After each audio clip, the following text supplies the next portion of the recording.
नमस्कार दोस्तों, आज की ऑनलाइन क्लास में आपका स्वागत है।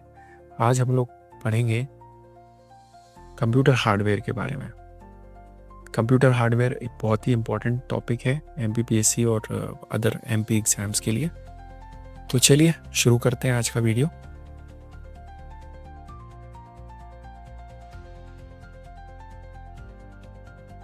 कंप्यूटर हार्डवेयर बेसिकली इसमें 4 पार्ट्स होते हैं: input, process, output and storage.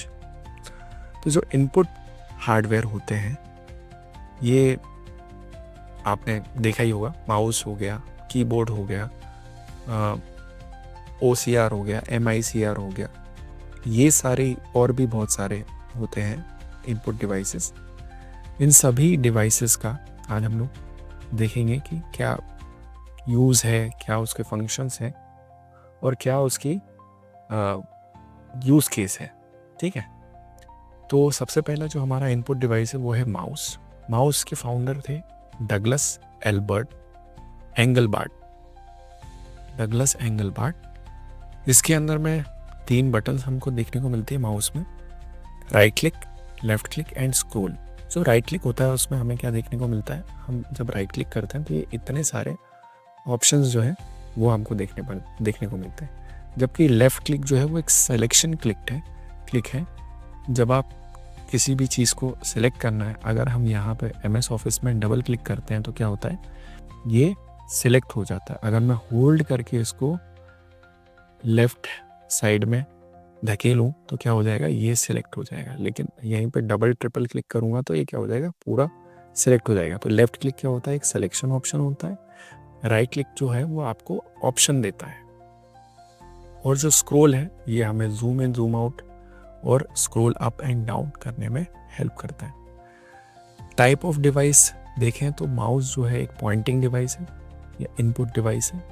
इसका फंक्शन क्या होता है, ये पॉइंटर को कंट्रोल करता है। ठीक है, अब इसमें देखते हैं हम लोग पॉइंटर और कर्सर में क्या अंतर होता है। तो ये जो अभी हमारे स्क्रीन पे ये दिख रहा है, ये क्या है, ये कर्सर है। ये क्या है, कर्सर है। जब मैं इसको किसी वेब ब्राउज़र पे ले जाता हूँ और किसी साइट पे किसी लिंक पे क्लिक करता हूँ, देखिए ये जो हैंड के निशान में तब्दील हो गया, इसको हम लोग क्या कहते हैं, पॉइंटर कहते हैं। ठीक है, तो कर्सर क्या होता है, कर्सर एक आपका अलाइनमेंट या टेक्स्ट को दिखाता है, टेक्स्ट कहाँ है उसको दिखाता है। जबकि पॉइंटर क्या होता है, पॉइंटर हाइपरलिंक या लिंक को रिप्रेजेंट करता है। ठीक है, हैंड के निशान से देखा जाता है। ठीक है, जो पुराने माउस थे उसमें क्या हुआ करता था, उसमें एक ट्रैक बॉल यूज़ होती थी पहले, जो कि इस तरीके की दिखती थी। ठीक है, लेकिन आज के टाइम में जो न्यू टेक्नोलॉजी है वो क्या है, वो मोशन डिटेक्शन सेंसर और LED का कॉम्बो है। LED लाइट जो है वो माउस के नीचे लगी होती है और जो मोशन डिटेक्शन सेंसर है वो क्या करता है, उसकी मूवमेंट को डिटेक्ट करता है। और LED लाइट क्या करती है, उसको नीचे जो है वो लाइट देती है ताकि वो देख सके कि मूवमेंट क्या हो रही है। ठीक है, ताकि वो ज़्यादा एक्यूरेटली उसको जो है डिटेक्ट कर सके। इसी का जो माउस का ही सब्स्टिट्यूट है टच पैड। और माउस में भी बहुत सारी वैरायटी आती है। अभी जो USB केबल वाले माउस आते हैं, फिर वायरलेस आते हैं। तो वायरलेस जो माउस होते हैं उसमें वेव्स यूज़ होती हैं, जैसे रेडियो वेव, इंफ्रारेड, माइक्रोवेव्स, इस तरीके की वेव्स जो है वो यूज़ होती हैं। सेकंड हमारा इनपुट डिवाइस है कीबोर्ड। कीबोर्ड के जो फाउंडर थे वो थे क्रिस्टोफर लेथम शोल्स। इन्होंने टाइपराइटर का जो है इन्वेंशन किया था। टाइपराइटर का इन्वेंशन इन्होंने किया था क्रिस्टोफर लेथम शोल्स ने। इसमें नंबर ऑफ कीज़ कितनी होती हैं, तो वो होती है 101। अभी जो हमारा लेटेस्ट कीबोर्ड जो हम लोग यूज़ करते हैं उसको हम लोग क्या बोलते हैं, QWERTY कीबोर्ड बोलते हैं। तो ये जो कीज़ होती है रैंडम मैनर में इसलिए रखी जाती है कीबोर्ड के अंदर, ताकि हमारी जो स्पीड है टाइपिंग की वो क्या हो, वो स्लो हो और जैम ना हो हमारा कीबोर्ड। जो पहले जब टाइपराइटर बनाया गया था तो वो क्या था, एक मैकेनिकल डिवाइस था। उस मैकेनिकल डिवाइस में बहुत सारे पार्ट्स थे। अगर हम लोग बहुत ज़्यादा तेज़ टाइप करते तो क्या होता, वो जैम हो जाता है ना। इसके लिए उसकी जो है रैंडम मैनर में उसको रखा गया और पहले जो कंप्यूटर भी हुआ है उसमें भी इतनी मेमोरी नहीं होती थी कि आप बहुत जल्दी टाइप करेंगे तो वो डिस्प्ले पे शो होने लगेगा। इसलिए उसका जो है रैंडम मैनर में उसको अरेंज किया गया कीज़ को, कीबोर्ड की। ठीक है, जब हम किसी भी कीबोर्ड में हम लोग टाइप करते हैं तो वो क्या करता है, वो सिग्नल भेजता है किसको, प्रोसेसर पे, और प्रोसेसर क्या करता है, उसको एनकोड करता है इन 3 फॉर्म में, ASCII, NC या यूनिकोड में। ASCII क्या है, तो ये ASCII है American standard code for information interchange, American standard code for information interchange. और ANSI, American national standard institute. Unicode जो है आजकल हम लोग यूनिकोड यूज़ करते हैं। ANSI और ANSI जो है, ASCII और ANSI जो है, ये आजकल हम लोग यूज़ नहीं करते हैं। जो ASCII था इसमें टोटल 128 कैरेक्टर्स हुआ करते थे, टोटल 128 कैरेक्टर्स होते थे, और 7 बिट का इसमें इंटीजर होता था। इसमें टोटल कंट्रोल कैरेक्टर जो होते थे टेक्स्ट फॉर्मेट वाले, वो 0 से लेकर 31 तक होते थे, और प्रिंटेबल कैरेक्टर जो है 32 से लेकर के 126 तक होते थे, जिसमें लेटर्स हो गया, डिजिटल्स हो गया, और पंक्चुएशन सिंबल्स, ये सब हो गया।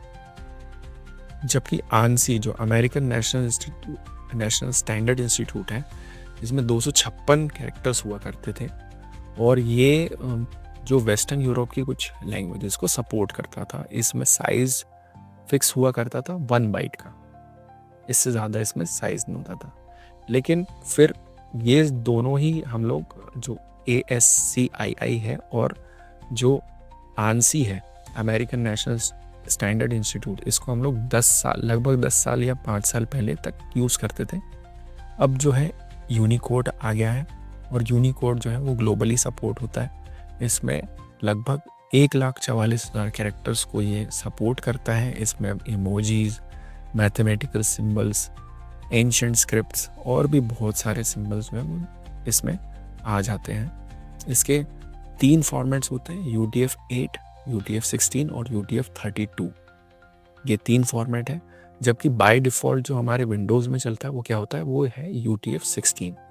ठीक है, आगे बढ़ते हैं। तो स्टिकी नोट्स, स्टिकी कीज़ क्या होती हैं कीबोर्ड की?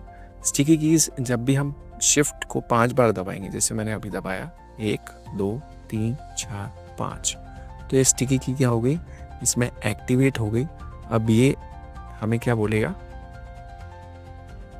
कि आप इससे कोई भी शॉर्टकट जो है उसको सेट कर सकते हो। यहाँ पे शिफ्ट, अल्ट, कंट्रोल और विंडो लोगो की जो रहती है, इसको यूज़ करके आप कोई भी शॉर्टकट की आप बना सकते हो और इसमें सेट कर सकते हो। फिर मॉडिफायर कीज़ की बात आती है, तो मॉडिफायर कीज़ हमारी कंट्रोल, ऑल्ट और शिफ्ट होती है।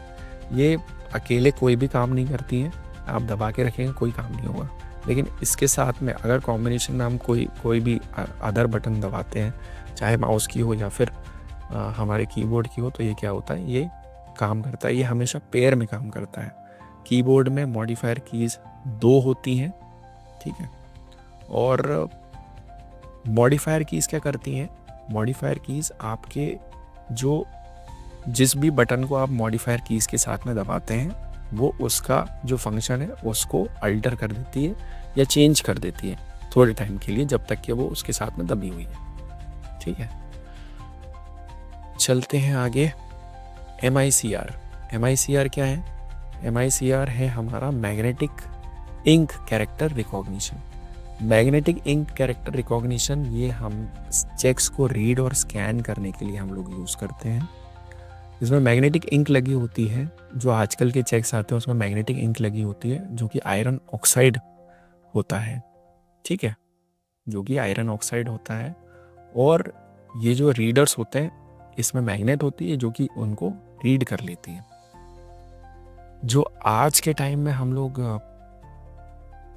चेक्स लेते हैं, उसमें बॉटम में ये इस तरीके से लिखा होता है, यहाँ पे जैसा ये चेक में दिख रहा है ये फोटो में। और इसका एक स्पेसिफिक फॉन्ट है, जैसे कि E13B और CMS7 फॉन्ट।